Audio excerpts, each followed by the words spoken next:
You have written at one time and another some sentences which have surprised me a little about death. Now, in particular, I remember you said that death is psychologically just as important as birth, and like it, it's an integral part of life. But surely it can't be like birth if it's an end, can it? Yes, if it's an end. And there we are not quite certain about this end. Because, you know, there are these peculiar faculties of the psyche that it isn't entirely confined to space and time. You can have dreams or visions of the future. You can see round corners and such things. Only ignorance deny these facts. It's quite evident that they do exist and have existed always.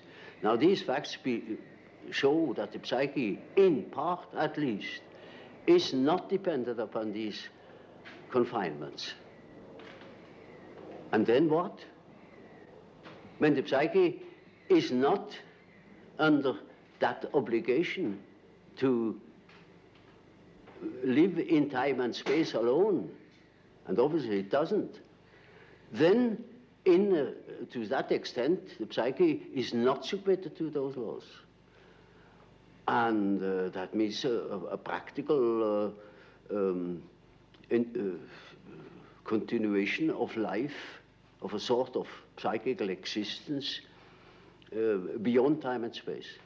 Do you yourself believe that death is probably the end, or do you believe that... Well, I can't say. You see, the word belief is a difficult thing for me. I don't believe. I must have a reason for a certain hypothesis. Either I know a thing, and when I know it, I don't need to believe it. If I don't allow myself, for instance, to believe a thing just for the sake of believing it. I can't believe it. But when there are sufficient reasons for a certain hypothesis, I shall accept these reasons, naturally, and should say, we have to reckon with the possibility of so-and-so, you know. Well, now, you've told us that we should regard death as being a goal, yes, and that to shrink away from it is to evade life and yes, make life purposeless. Yes.